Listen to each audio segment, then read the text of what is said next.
ಆ ದಟ್ಟ ಅರಣ್ಯದ ನಡುವೆ ಇರೋದು ಕೇವಲ ಮೂರು ಮನೆಗಳು. ಈ ಮೂರೂ ಮನೆಗಳಲ್ಲಿ ತಲಾ ಒಬ್ಬೊಬ್ಬರು ಮಾತ್ರ ವಾಸ ಮಾಡ್ತಾ ಇದ್ದಾರೆ. ಸಂಜೆ 6 ಗಂಟೆ ಆಗ್ತಿದ್ದಂತೆ ಈ ಮನೆಗಳಿಗೆ ಬಾಗಿಲು ಹಾಕಲಾಗ್ತದೆ. ಮರುದಿನ ಬೆಳಕು ಹರಿದ ಮೇಲಷ್ಟೇ ಆ ಬಾಗಿಲುಗಳು ತೆರೆಯುತ್ತವೆ. ಇಂಥದ್ದೊಂದು ಮನಕಲಕುವ ದೃಶ್ಯ ಚಿಕ್ಕಮಗಳೂರು ಜಿಲ್ಲೆಯ ಕಳಸ ತಾಲೂಕಿನ ಕುದುರೆಮುಖ ರಾಷ್ಟ್ರೀಯ ಉದ್ಯಾನದ ಅಂಚಿನಲ್ಲಿರುವ ಕುನ್ನಿಹಳ್ಳ ಎಂಬ ಗ್ರಾಮದಲ್ಲಿ ಕಂಡುಬರುತ್ತದೆ.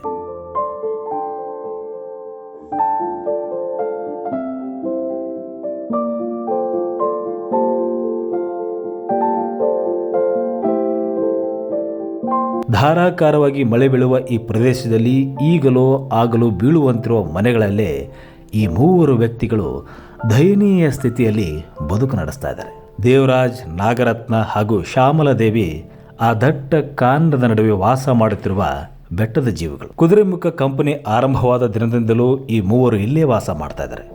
ಕಳಸ ತಾಲೂಕು ಕೇಂದ್ರದಿಂದ 28 ಕಿಲೋಮೀಟರ್ ದೂರದ ಈ ಊರಿಗೆ ಓಡಾಡೋಕ್ಕೂ ರಸ್ತೆಯೂ ಇಲ್ಲ, ಕುಡಿಯೋಕ್ಕೆ ನೀರು ಇಲ್ಲ, ವಿದ್ಯುತ್ ಸಂಪರ್ಕ ಅಂತೂ ಇಲ್ಲವೇ ಇಲ್ಲ. ಈ ಮೂರು ಮನೆಗಳಿಗೆ ಸರ್ಕಾರದಿಂದ ಕೊಟ್ಟಿರುವ ಸೋಲಾರ್ ಲೈಟ್ ಇದೆ. ಆದರೆ ವರ್ಷದ 6 ತಿಂಗಳು ಧಾರಾಕಾರವಾಗಿ ಮಳೆ ಬೀಳುವ ಕಾರಣ ಸೋಲಾರ್ ಲೈಟ್ ಕೂಡ ಕೈ ಕೊಡುತ್ತೆ. ಈ ಪ್ರದೇಶದಲ್ಲಿ ಕಾಡು ಪ್ರಾಣಿಗಳ ಕಾಟ ಕೂಡ ಹೆಚ್ಚಾಗಿ ಇದೆ. ಇಲ್ಲಿಂದ ನಮ್ಮನ್ನ ಸ್ಥಳಾಂತರಿಸಿ ಅಂತ ಎಷ್ಟೇ ಸಲ ಮನವಿ ಮಾಡಿದರೂ ಯಾವುದೇ ಸ್ಪಂದನೆ ದೊರೆತಿಲ್ಲ ಅನ್ನೋದು ಈ ಮೂವರ ಆರೋಪ.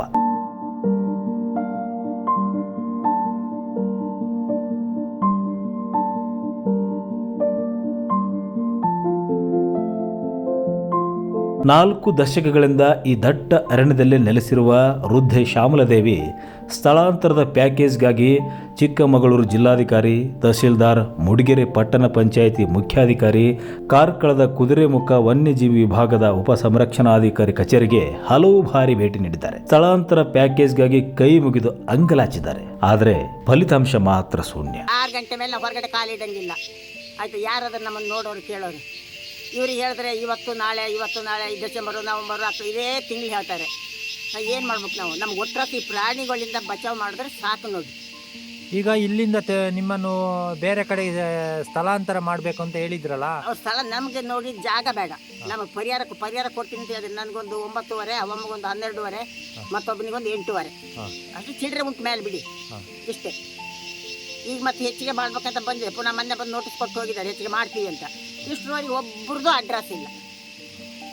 ನೋಟಿಸ್ ಕೊಟ್ಟು ಹೋಗಿದ್ದಾರೆ. ಈಗ ನೀವು ಹಾಸ್ಪಿಟ್ಲಿಗೆ ಏನಾದ್ರು ಹುಷಾರಿಲ್ಲಾದ್ರೆ ಹೆಂಗ್ ಹೋಗ್ತೀರಾ? ಗೌರ್ಮೆಂಟ್ ಆಸ್ಪತ್ರೆ ಹೋಗ್ಬೇಕು, ದುಡ್ಡಿದ್ರೆ ಇದು ಪ್ರೈವೇಟ್ ಆಸ್ಪತ್ರೆಗೆ ಹೋಗ್ಬೇಕು.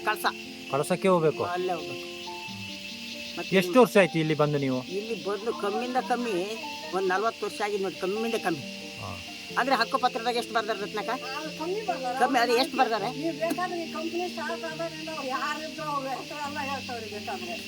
ಅಲ್ಲ, ನಾವು ನಮ್ಮ ಹಕ್ಕು ಪತ್ರದಾಗ ಎಷ್ಟು ಕೊಟ್ಟಿದ್ದಾರೆ ಅಂತ ಗೊತ್ತಿಲ್ಲ ನಂಗೆ. ನಿಮಗೆ ಮಕ್ಕಳೆಲ್ಲ ಇಲ್ವಾ? ಒಬ್ಬಳು ಮಗಳು ಇರೋದು, ಮದುವೆ ಮಾಡಿಕೊಟ್ಟಿದ್ದೀವಿ. ಈಗ ಇಲ್ಲಿ ಒಬ್ಬರೇ ಇರೋದು ನೀವು? ಇಲ್ಲಿಗೆ ಯಾರು ಅಧಿಕಾರಿಗಳು ಯಾರು ಭೇಟಿ ಕೊಟ್ಟಿಲ್ಲ? ಅಧಿಕಾರಿಗಳು ಭೇಟಿ ಅಂದ್ರೆ ಎಂತದ್ದು, ನಾಡ ಕಚೇರಿಯಿಂದ ಬರ್ತಾರೆ ನೋಡಿ, ಇವಾಗಿನ ರೇಟ್ ಹಾಕಿ ಕೊಡ್ತೀವಿ ಅಂತ ಒಂದು ಕೊಟ್ಟು ಹೋಗಿದ್ದಾರೆ ನೋಟಿಸ್. ಅದನ್ನು ಇಲ್ಲ, ಇದನ್ನು ಇಲ್ಲ, ಯಾವುದೂ ಇಲ್ಲ. ನಮ್ಮ ಮೂರೂ ಮನೆಗಳು ಈ ಮಳೆಗಾಲದಲ್ಲಿ ಬೀಳುವ ಸ್ಥಿತಿಯಲ್ಲಿವೆ. ಸಂಜೆ ಆಗ್ತಿದ್ದಂತೆ ಮನೆ ಸಮೀಪದಲ್ಲಿ ಸೀಳು ನಾಯಿಗಳು, ಚಿರತೆ, ಆನೆ ಸೇರಿದಂತೆ ಹಲವಾರು ಕಾಡು ಪ್ರಾಣಿಗಳು ಓಡಾಡ್ತಾ ಇರ್ತವೆ. ನಿತ್ಯ ಜೀವ ಭಯದಲ್ಲಿ ಬದುಕು ನಡೆಸ್ತಾ ಇದ್ದೇವೆ ಅಂತ ನಾಗರತ್ನಮ್ಮ ನೋವಿನಿಂದ ಹೇಳ್ಕೊಂಡ್ರು. ನಾವು ಕಂಪ್ನಿ ಸ್ಟಾರ್ಟ್ ಆದಾಗಿಂದನೂ ಅದಾವ್ರಿ. ಎಷ್ಟು ವರ್ಷ ಆಗಿರ್ಬೋದಮ್ಮ? ಈಗಂದ್ರೆ ಒಂದು ನೀವು 80ರಿಂದ 80ನೇ ಇಸ್ವಿ ಅಂತ ಹೇಳ್ಕೊಳ್ರಿ. ಕಂಪ್ನಿ ಸ್ಟಾರ್ಟ್ ಆಗಿದ್ದೆ 80. ಅಲ್ಲಿಂದ ಇಲ್ಲಿ ಎಷ್ಟು ವರ್ಷ ಆಗಿದೆ ಲೆಕ್ಕ ಹಾಕಿ ನೀವು. ಈಗ ನಿಮಗೆ ಇಲ್ಲೇ ಕೂರ್ಲಿಕ್ಕೆ ಇದೊಂದೇ ಮನೆ, ಬೇರೆ ಎಲ್ಲೂ? ಇಲ್ರಪ್ಪ, ನಾವು ಹಂಗಾಗಿದ್ರೆ ನಾವು ಇಲ್ಲಿ ಯಾಕಿರ್ಬೇಕಾಯ್ತು? ನಾವು ಫಾರೆಸ್ಟ್ ಬರ್ಕೊಟ್ಟಿದ್ವಿ. ಫಾರೆಸ್ಟ್ ಅವ್ರು ಏನು ಹೇಳ್ತಿದ್ದಾರೆ? ಈಗ ಅದನ್ನ ಮಾಡಿದಾರಪ್ಪ, ವ್ಯಾಲ್ಯೂಯೇಷನ್ ಕಟ್ಟಿದಾರ. ಇನ್ನೂ ಅದು ಏನಾಯ್ತೋ ಗೊತ್ತಿಲ್ಲ. ಕೇಳಕ್ ಹೋಗಿಲ್ವಾ? ಕೇಳಕ್ ಹೋಗಿದಾವೆ, ಬಿಡಿಸ್ತವಿ ಅಂತಾರೆ. ಯಾವಾಗ ಬಿಡಿಸ್ತಾರೆ ಯಾರಿಗೆ ಗೊತ್ತು. ಹೋದ್ಸರಿ ಮಳೆಗಾಲಕ್ಕೆ ಬಿಡಿಸ್ತವೆ ಅಂದ್ರಿ. ಗಾಡಿ ಬಿದ್ದಾಗ ನಾವು ನಾಡ ಕಚೇರಿಗೆ ಹೋಗಿ ಕೇಳಿದ್ವಿ, ಅವರು ಬಿಡಿಸ್ತಾರಲ್ಲ, ಮತ್ತು ನಾವ್ಯಾಕೆ ಪರಿಹಾರ ಕೊಡಬೇಕು ಅಂದರು. ಈ ಮನೆ ನೋಡಿ ಬೀಳಂಗೆ ಎಲ್ಲ ಸೀಟು ಅದ್ರ ಮ್ಯಾಲೆ ಹತ್ತಕ್ಕೆ ಹೋಗಿ ಬಿದ್ದು ಇದೆಲ್ಲ ಅದು ಗಾಡಿ ಬಿದ್ದದ್ದು ನೋಡ್ರಿ. ಇದು ಈ ಏರಿಯಾದಲ್ಲಿ, ಈ ಏರಿಯಾಕ್ಕೆ ಎಂತ ಹೆಸರು? ಕುನ್ನಿಯಾಳ ಅಲ್ಲನೇ ಸಂಬಳಮ್ಮ. ಈ ಏರಿಯಾ ಕುನ್ನಿಯಾಳ. ಇಲ್ಲಿ ಎಷ್ಟು ಮನೆಗಳಿದಾವೆ? ಇಲ್ಲಿ ನಮ್ದೊಂದು, ದೇವರಾಜಂದು ಒಂದು, ಸೋಮಲಮ್ಮಂದು, ಇವ್ರದೊಂದು 3 ಮನೆ ಇದೆ. ಇದ್ರ ಮೇಲೆ ಅಧಿಕಾರಿಗಳು ಏನಾದ್ರು ಭೇಟಿ ಕೊಟ್ಟಿದ್ದಾರಾ? ಸುಮ್ಮನೆ ಹೋದಾಗ ಮುದ್ದು ತುಪ್ಪ ಒರೆಸ್ತಾರ ಕಳಿಸ್ತಾರ ಅತ್ಲಾಗ ಏನು ಮಾಡ್ತೀವಿ ಆಯಿತು ಮಾಡ್ತೀವಿ ಅಂತಾರೆ ಆಮ್ಯಾಕೆ ಇದು ಮಾಡಲ್ಲ. ಈಗ ಎಷ್ಟು ಜನ ಇದ್ದೀರಿ ಟೋಟಲ್ ಇಲ್ಲಿ? ಎಷ್ಟು ಜನ ಇದ್ದೀರಿ? ಈ 3 ಜನ ನೋಡಪ್ಪ ಇರೋದು. 3 ಜನ? ಒಬ್ಬೊಬ್ಬರೇ? 3 ಜನ. ಆಯಮ್ಮಗ ಗಂಡಿಲ್ಲ, ನನಗೆ ಗಂಡ ಸತ್ತೋಗಿದಾನ. ಒಬ್ಬ ಮಗ ಅದಾನ ಮಂಗಳೂರಾಗ ಲೇಬರ್ ಕೆಲಸಕ್ಕೆ ಹೋಗ್ತಾ ಇದ್ದಾನೆ, ಇಲ್ಲಿ ಕೆಲಸ ಇಲ್ಲ ಅಂದಾಗ. ನಮ್ಗೆ ಒಟ್ಟರೆ ಪ್ರಾಣಿಗಳಿಂದ ಬಚಾವ್ ಮಾತ್ರ ಸಾಕ್ಸೋನಿ, ದಯವಿಟ್ಟು ಹೇಳ್ತೀನಿ. ಈಗ ನಿಮಗೆ ರೇಷನ್ ಆದರೆ ಎಲ್ಲಿಂದ ತರಬೇಕು? ನಾವು ಕಳಿಸೋದಿಂದ ತರ್ತವೋ. ರೇಷನ್ ಸೊಸೈಟಿ ಅಕ್ಕಿ ಅದು ಕೊಡ್ತಾರ, ಇಲ್ಲಿ ಬರ್ತದ ಕುದುರೆಮುಖಕ್ಕೆ? ಕುದುರೆಮುಖಕ್ಕೆ ಬರುತ್ತೆ, ನೀವು ಹೋಗಿ ತರಬೇಕು. ಅದು ಇಲ್ಲಿಗೆ ಏನಂದ್ರೆ 1 2 ಕಿಲೋಮೀಟರ್ ಆಗುತ್ತೆ. ಈಗ ರೇಷನ್ ಕಾರ್ಡ್ ಎಲ್ಲ ಇದೆಯಾ ನಿಮಗೆ? ನನ್ನ ರೇಷನ್ ಕಾರ್ಡ್ ಉಂಟು, ಆಧಾರ್ ಕಾರ್ಡ್ ಉಂಟು, ದೃಢೀಕರಣ ಪತ್ರ ಉಂಟು, ಆಮೇಲೆ ಹಕ್ಕು ಪತ್ರ ಉಂಟು. ಈ ಜಾಗಕ್ಕೆ ನಾವು ಮುನ್ಸಿಪಾಲ್ಟಿ ಕಟ್ಟಿದ್ದು ರೆಸಿಪ್ಟು ಉಂಟು. ಇದು 56 ಏರಿಯಾ ಅಂತ ಹೇಳಿಬಿಟ್ಟು 94 ಸಿ ನಮಗೆ ಹಕ್ಕುಪತ್ರ ಕೊಟ್ಟಿದ್ದಾರೆ. ಇಲ್ಲಿ ಸುಮಾರು ನಾವು ಒಂದು 35-40 ವರ್ಷದಿಂದ ಇಲ್ಲಿ ವಾಸವಾಗಿದ್ದೇವೆ.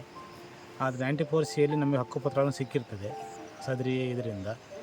ಆದರೆ ಈಗ ಹಕ್ಕುಪತ್ರ ಸಿಕ್ಕಿದ ಕಾರಣಕ್ಕೆ ನಮಗೀಗ ಅರಣ್ಯ ಇಲಾಖೆ ಹೋಗಿ ಕೇಳಿದರೆ ಅವರು ಎಲ್ಲ ಸ್ಪಂದಿಸಿದ್ದಾರೆ ಎಲ್ಲದಕ್ಕೂ. ಇವತ್ತಿಲ್ಲ ನಾಳೆ ನಿಮ್ಮನ್ನು ನಾವು ಎಬ್ಬಿಸ್ತೇವೆ, ನೀವು ಎಲ್ಲಿ ಬೇರೆ ಕಡೆ ವ್ಯವಸ್ಥೆ ಮಾಡ್ಕೊಳ್ಳಿ ಅಂತ ಹೇಳಿದ್ದಾರೆ. ಇದು ರೇಂಜರ್ ಮೇಡಮ್ ತುಂಬ ಒಳ್ಳೆಯವರು, ಅವೆಲ್ಲ ತುಂಬ ಸಹಕಾರ ಮಾಡಿದ್ದಾರೆ. ಅದೇ DF ಹತ್ರನೂ ಮೊನ್ನೆ ಎಲ್ಲ ಹೋಗಿ ಬಂದಿದ್ದೇವೆ, ತಹಸೀಲ್ದಾರ್ ಹತ್ರನೂ ಹೋಗಿ ಬಂದಿದ್ದೇವೆ, ಎಲ್ಲರೂ ಸ್ಪಂದಿಸ್ತಿದ್ದಾರೆ. ಆದರೆ ಈಗ ವ್ಯಾಲ್ಯೂಯೇಷನ್ ಇದರಿಂದ ಸ್ವಲ್ಪ ಹಿಂದೆ ಮುಂದೆ ಆಗ್ತಾಯಿದೆ. ನಾವು ಕಟ್ಟೋದು, ನೀವು ಕಟ್ಟೋದು, ಅವ್ರು ಕಟ್ಟೋದು, ಇವ್ರು ಕಟ್ಟೋದು ಅಂತ ತಹಸೀಲ್ದಾರಿನ ಒಂದು ಅವ್ರು ತೋರಿಸ್ತಾರೆ. ತಹಸೀಲ್ದಾರ್ ಹತ್ರ ಹೋದರೆ ಇಲ್ಲ ನೀವು ಫಾರೆಸ್ಟನ್ನು ವಿಚಾರ ಮಾಡಬೇಕು ಅಂತ ಅವ್ರು ಹೇಳ್ತಿದ್ದಾರೆ. ಹಾಗಾಗಿ ನಮಗೀಗ ಎಲ್ಲಿ ಹೋಗ್ಬೇಕು ಏನಂತ ಗೊತ್ತಾಗ್ತಾಯಿಲ್ಲ. ಇಲ್ಲಿ ಪ್ರಾಣಿಗಳು ಭಯ ಅಂದರೆ ಸಾಯಂಕಾಲ 6 ಗಂಟೆ ಆದಮೇಲೆ ಮನೆ ಬಾಗಿಲು ತೆಗಿಯೋ ಹಾಗಿಲ್ಲ, ಅಷ್ಟು ಭಯ. ಹಾವುಗಳು ಮನೆಯಲ್ಲಿ ಸಿಕ್ಕಾಪಟ್ಟೆ ಹಾವುಗಳೆಲ್ಲ ಬಂದು ಸೇರ್ಕೊಂತವೆ. ಕಾಡು ಪ್ರಾಣಿಗಳು, ಸೀಳ್ನಾಯಿ, ಚಿರತೆ ಅಂತೆ, ಆನೆಗಳು ನೋಡಿ, ಆನೆ 6 ಗಂಟೆ ಆದರೆ ಸಾಕು ಬಂದಾಯ್ತು ಮನೆ ಹತ್ತಿರಕ್ಕೆ. ಹಂಗಾಗಿ ಪ್ರಾಣಿಗಳು ಭಯದಿಂದ ನಮಗೆ ಆದಷ್ಟು ಬೇಗ ಇಲ್ಲಿಂದ ನಮಗೊಂದು ಪುನರ್ವಸತಿ ಮಾಡಿ ಏನಾರು ಒಂದು ಪರಿಹಾರ ಕೊಡಬೇಕಂತ ನಾನು ಫಾರೆಸ್ಟರಲ್ಲಿ ನಾನು ಬೆಳ್ಕೊತ ಇದ್ದೇನೆ. ಈ 3 ಕುಟುಂಬಗಳ ಪ್ಯಾಕೇಜ್ ಬಗ್ಗೆ ಅಗತ್ಯ ಪ್ರಕ್ರಿಯೆ ನಡೀತಾ ಇದೆ. ಈ ಸ್ವತ್ತು ದಾಖಲೆ ಸಿಗದ ಕಾರಣ ಅವರಿಗೆ ಸಮಸ್ಯೆ ಆಗಿದೆ, ಈ ಬಗ್ಗೆ ಗಮನ ಹರಿಸ್ತೀವಿ ಅಂತ ಅರಣ್ಯ ಇಲಾಖೆ ಅಧಿಕಾರಿಗಳು ಸಬೂಬು ಹೇಳ್ತಾನೆ ಬಂದಿದ್ದಾರೆ. ಆದರೆ ಸ್ಥಳಾಂತರದ ಭರವಸೆ ಮಾತ್ರ ಹಾಗೆ ಉಳಿದುಕೊಂಡಿದೆ. ಇಲ್ಲಿ ಅವರು ಬದುಕುವ ಸ್ಥಿತಿಯೇ ದಯನೀಯವಾಗಿದೆ, ವಯಸ್ಸು ಬೇರೆ ಆಗಿದೆ. ಆದರೆ ಅವರು ಇಲ್ಲಿಂದ ಪುನರ್ವಸತಿಗಾಗಿ ಅರ್ಜಿಗಳನ್ನು ಕೊಟ್ಟು ಸುಮಾರು 4 ವರ್ಷ ಆಗಿದೆ. 4 ವರ್ಷ ಅರ್ಜಿಯನ್ನು ಕೊಟ್ಟು ಪುನರ್ವಸತಿಗೆ ಕೇಳಿದ್ದಾರೆ. ಆ ಅರ್ಜಿಗಳನ್ನು ತಗೊಂಡು ಇಲ್ಲಿಂದ ಪಂಚಾಯತಿಯಿಂದನೂ ಅದಕ್ಕೆ ಬೇಕಾದ ಡಾಕ್ಯುಮೆಂಟ್ಸ್ಗಳನ್ನು ತಗೊಂಡು ಕೊಟ್ಟಿದ್ದಾರೆ. ಈವರೆಗೆ ಯಾವುದೇ ಪುನರ್ವಸತಿಯನ್ನು ಕಲ್ಪಿಸಲಾಗಿಲ್ಲ, ಯಾವುದೇ ಪರಿಹಾರ ಮೊತ್ತವನ್ನು ಕೊಟ್ಟಿಲ್ಲ. ಇದು ಯಾಕೆ ಈ ಅರಣ್ಯಾಧಿಕಾರಿಗಳು ಇದನ್ನು ಇಷ್ಟು ಡಿಲೇ ಮಾಡ್ತಿದ್ದಾರೆ ಅನ್ನೋದು ಯಕ್ಷ ಪ್ರಶ್ನೆಯಾಗಿ ಉಳಿದಿದೆ.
ಮತ್ತಷ್ಟು ವಿಶೇಷ ವಿಡಿಯೋಗಳನ್ನು ನೋಡಲು ಮತ್ತು ಹೊಸ ವಿಡಿಯೋಗಳ ಬಗ್ಗೆ ತಿಳಿಯಲು ಈ ದಿನ .com ಯೂಟ್ಯೂಬ್ ಚಾನೆಲ್ ಸಬ್ಸ್ಕ್ರೈಬ್ ಮಾಡಿ ಮತ್ತು ಬೆಲ್ ಐಕಾನ್ ಕ್ಲಿಕ್ ಮಾಡಿ.